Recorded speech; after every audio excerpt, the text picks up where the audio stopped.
What's really behind the success and wealth of some of these OnlyFans content creators? The answer is Christian men. Christians are addicted to pornography and paying sex workers in increasingly high numbers. And this is a symptom of a bigger problem of their marriages and their relationships. And today we're going to figure out why that is. Now, before you cry and click away, particularly if you're somebody who's Christian, I'm on your side. I'm not here to criticize Christians and make Christians look bad.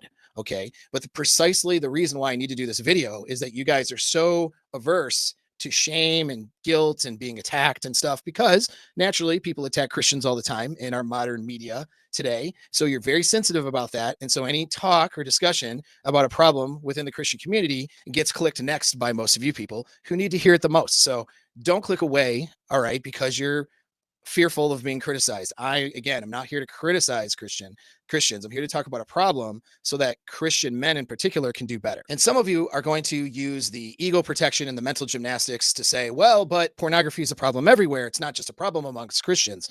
Yes, this is true. However, if we look at the statistics of who is the biggest consumer of OnlyFans content, the answer is white Christian married men.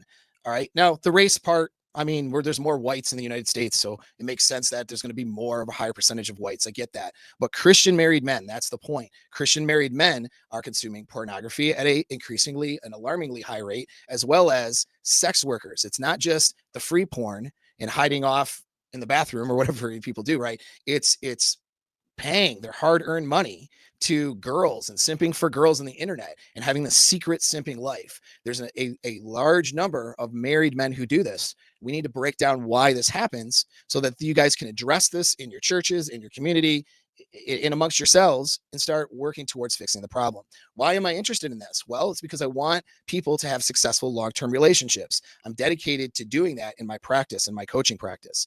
Speaking of which, I have a community that you can join. Click the link in the description. It's not a Christian only community or anything like that. I approach these topics from an angle of science and an angle of results and getting people results in their lives. But I have a lot of Christian people in there, and I have a lot of religious people in the community who are doing better in their relationships because they're following good advice. And some of this advice falls short within your churches. So let's say you are an auto mechanic. You are a Christian. You learn the Bible and you learn the principles of your religion in order to live an upright and moral life. But is that going to help you be a better auto mechanic? Well, in some ways, when it comes to the morality of it, probably. But is it going to help you fix an engine, change an alternator, diagnose a problem?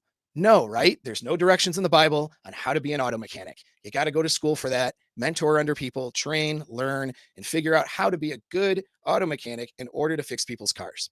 Well, it happens to be the same for relationships with men and women. Your church and your religious beliefs may be able to guide you morally, and I'm not attacking that, but you don't have the skills, though, in relationship management any more or better than somebody who's an auto mechanic could learn those skills at church. All right. You can learn how to run your relationships and your family in an upright and moral way by the standards of your religion through your church, but you still need to learn the skills in communication and the skills in understanding our animal brain drives and what drives human beings to what they do, and understanding women and having a concept of these things, or else you're not going to be able to do better. And this illustrates the first problem, which is pride and arrogance. You think that your church and your beliefs and the way you grew up and your values is going to guide you through having a happy relationship with your wife. But you're wrong. That is coming from a place of arrogance and pride. You actually have to understand that you don't know well about these things because people haven't been able to teach you. The social conditioning, both in and out of church, hasn't been very good when it comes to selecting good women and managing good relationships. So if you don't think you need to learn skills because you have the Bible, that's arrogance, that's pride. And as we know, pride is one of the greatest sins, correct? Now, I'm going to be referencing Bible stuff. Look, I'm not a Bible scholar. I'm not a preacher, but I am going to reference some of these things because I understand the philosophy and the mindset of human beings and human beings who are following Christianity and the way that you guys think and how some of those things can infiltrate your belief system, your churches, and cause you to fail when it comes to relationships. Look, from a Christian perspective, and that's how this whole video is going to go. So if you're not a Christian person, understand that we're just going to assume, for the sake of argument, that the Bible stuff is true. And we're going to go with that for this particular video, okay? And if you're not a Christian person, it's still a valuable discussion for you to have. You just have to make some assumptions here, right? And so As a Christian person, we know, you know, that evil is real and evil hides in places. Evil is based in lies. The reason why evil infects good places and good things, right, is through lies, correct? So it only stands to reason that you're not safe just because you go to church. Is evil that will infect the way that you think, even through your church. This is why you have criminality in some churches, child molestation, abuse, and stuff like that in certain church environments, right? It's not because churches are particularly evil or anything like that, but it's just because you're a Christian and because you go to church, that doesn't mean that evil can't infiltrate that institution and infect the human beings in the institution. So it stands to reason that lies and wrong ways of thinking can infiltrate your belief system and cause you to fail, right? So at least be open minded to the idea that you might not be handling your relationships, your marriages, and the way that you approach those things in the right way. There may be a different way that's still aligned with your belief system and your scriptures that also is different than the way that you're approaching things. You know what I mean? There may be a different way. And I'm just asking you to open your mind, right? First thing is the arrogance and the pride and thinking, I know what to do because of my beliefs. And that's just not true. There's a difference between believing things and having principles and then having skills in doing things, skills in raising children, skills in managing your relationships, skills in selecting a woman, skills in dating, skills in sex, skills in all of these areas are not going to be solved by your belief system and your morality. You have to approach things differently and approach these other areas from a place of learning a skill, not moralizing everything. So that's first thing, because without that, you're not going to learn anything different and you're just going to keep falling to the same problems, which leads to pornography and OnlyFans. All right. And I'll make that connection as we go through the video. The next part of the problem is shame and guilt. Sexual behavior and sexual proclivities starts to fall in line with good sexual moral sex, we'll call it, and immoral sex. People in the Christian churches and people who are religious tend to think of sex in terms of like good and bad. You know what I mean? I'm not saying this is a wrong way of necessarily looking at it. Certainly there's some things that could be harmful, right, in terms of sexual behavior, but that whole thing creates a lot of shame and guilt around sex. So sexual relationships, sexual skills, sexual needs of men, all those sorts of things aren't usually addressed or talked about too well. And there's a moral aspect of this because in a marriage, you're committing sexual fidelity to this person, which means that that woman is supposed to be sexually available and that man is supposed to be sexually available.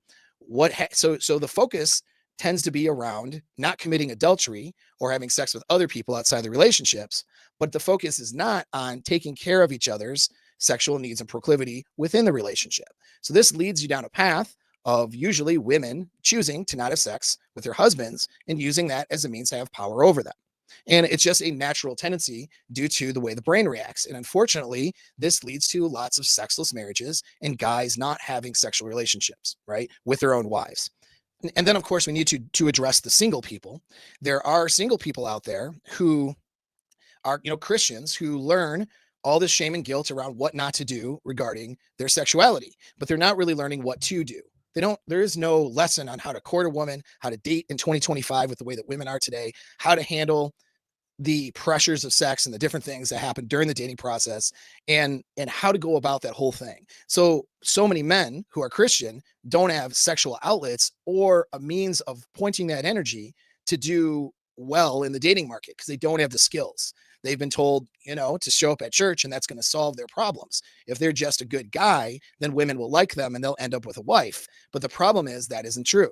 You have to be attractive. You have to learn how to court. You have to learn how to talk to women. You have to learn how to date. You have to learn how to handle your boundaries and standards, especially in this day and age when boundaries and standards are all over the place and usually not in a good place. And you have to learn how to manage a relationship and move things along towards what your goal is with that person. There's also a component in Christianity of being self-sacrificing. This is what Jesus did, right? Jesus sacrificed himself for everybody else. In order to this, as the story goes, in order to absolve people of their sin and forgive them of their sin, he made the ultimate sacrifice, which he sacrificed his life, right? And so there's a self-sacrifice. Men who follow Jesus have this feeling of self-sacrifice. This is why Christianity is really a male-driven religion, which I'm not criticizing that. I think that's fine. It's a good thing, really. It is your concept of a God is patriarchal, is male. It's not to say you don't respect women because you have the Virgin Mary and you have all kinds of female figures in the Bible, but there is an element of it being a male-led religion. Again, totally fine. But being male-led in the philosophy of following in Jesus' footsteps means you're going to sacrifice yourself. Well, I think that this gets misplaced. Now, we need to first understand neurologically how self-sacrifice works for men. That is what vasopressin is. Okay, so when you bond with a romantic partner, a bunch of neurochemical responses happen in the brain to cause you to fall in love with somebody. For men, a key component of that is vasopressin. I would argue, although it's a hypothesis and they need to test it, that men who lean towards Christianity have high amounts of vasopressin. They have a need to caretake and take care of a woman and make a woman happy and make sure she's protected, right? And this is the model of a Christian husband, is he protects and takes care of his wife and his family. These are all good things, by the way. I'm not criticizing them. I'm just educating you. That stuff comes from vasopressin, and there's an element of sacrifice that a man has and holds in his value system, who's a Christian man, and that's driven by this vasopressin, that I'm going to sacrifice myself for my family, for my wife, for my community, what have you. Hey, I have a military background. I've done several hard combat deployments. I understand how self-sacrifice works, and I'm not criticizing it. But I don't think that if you're following the footsteps of Jesus, I don't think that Jesus said, you know what?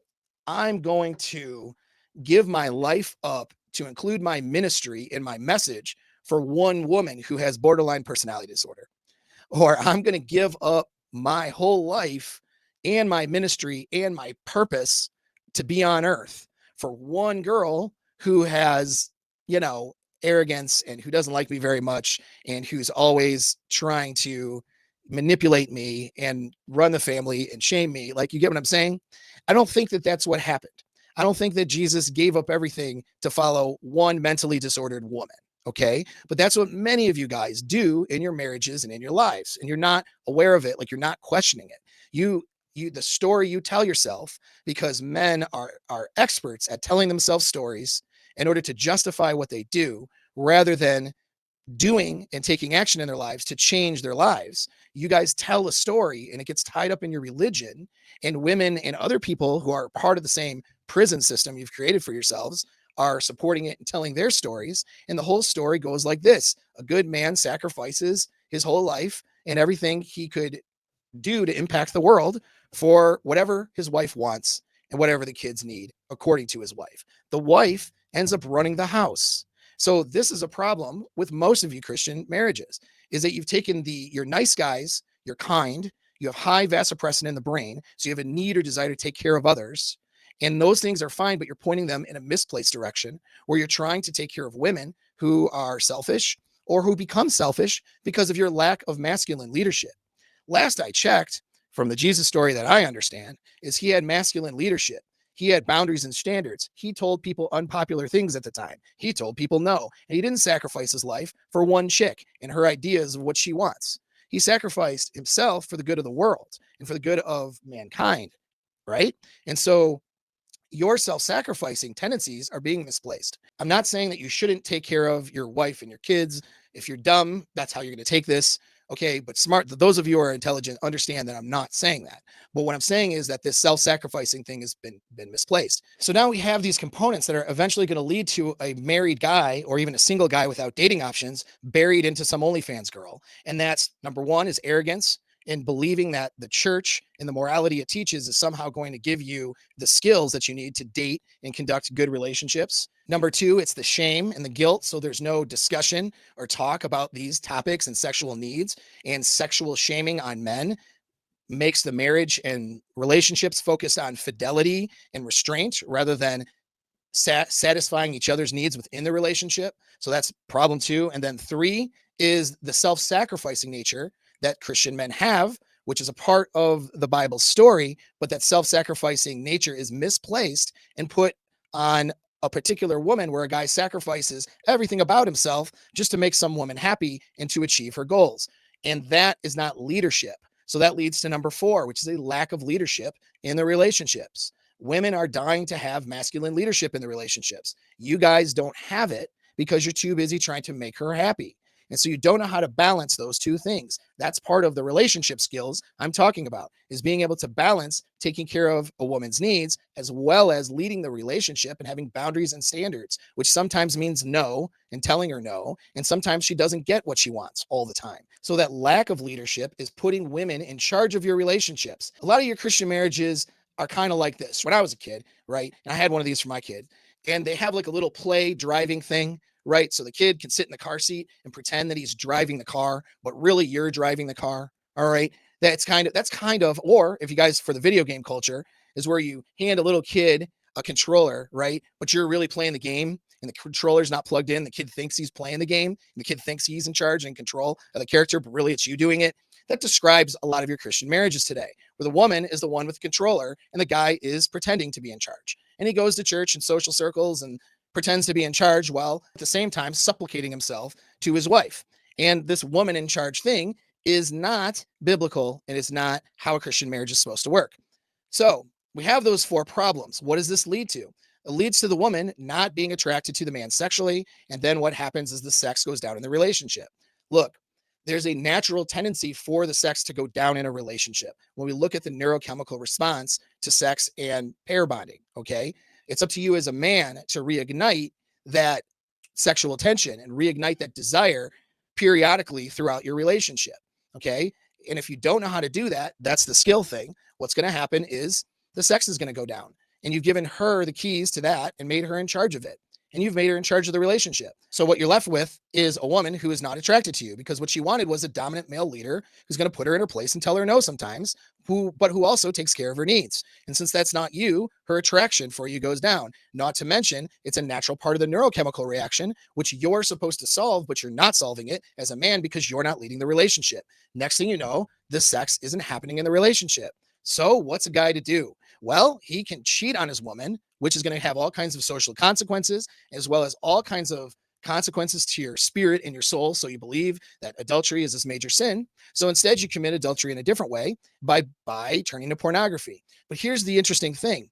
Pornography that is free on the internet isn't going to do it for you because your desire in a relationship is to take care of a woman and to have her reciprocate that with her love and affection. Watching some other guy have sex with a woman in a porn video is only going to get you off so many times.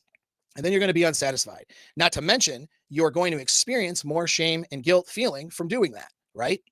And so instead of doing that, what guys have done, because they can do it covertly and in secret to avoid the shame and guilt, is they've turned to OnlyFans girls and live sex workers that they can experience online, okay? Back in the day when I was young, it used to be strippers, and it was only a select few men who would be addicted to strippers because you couldn't just do it in the secret and privacy of a computer. You had to actually physically go somewhere, and it was a whole thing. But now you have that effect, but with sex workers on the internet. So cam girls, OnlyFans girls, this is where Christian men are flocking to get their sexual needs met, to get that feeling of being loved, and to get that feeling of caretaking for someone through giving them money and buying them stuff and all of that kind of sorts of thing. And it gets corrupted and polluted. So your natural drive to care for a woman, to make her happy, to have her love you, and to have her sexually desire you and have a good sex life with her. All these things are good things, but it gets corrupted and polluted when you're dumping all your resources, energy, and time into some dead end, like a sex worker on the internet, instead of your relationship. And that is where guys turn. Instead of solving their problem, they pray and hope that the woman that they're with will lead the situation to salvation. And when that doesn't happen, because guess what, guys, that's not her job, you end up addicted to pornography. Now, for the single guys out there, this is the model that you're seeing every day, and you know that there's something wrong. You see these relationships where you know they're not really having sex with each other, most likely. There's not a lot going on there, right? In a lot of these relationships within your churches, there seems to be something missing. There seems to be a lack of male leadership. There seems to be a lack of, just you don't feel like these happy situations, yet they're the ones leading you, and they don't have a clue on how you're supposed to date in 2025. So they end up giving you lots of bad advice, which basically involves take no action, be a good guy, and the right girl will come along someday. And that advice leads you to being in a dateless, essentially incel situation. Many of you Christian men are functioning incels, but you don't admit it to yourselves or anybody else because you're waiting for the right girl to come along instead of making that happen for yourself by getting out there and learning how to date, learning how to court, learning how to seduce. And even if you have the value of, I'm going to wait until marriage before I have sex, even if that's your value, guess what? That just means you have more skills to learn in order to get a girl that's a good girl, emotionally invested in you and desiring you, yet abstaining from the physical relationship until the marriage.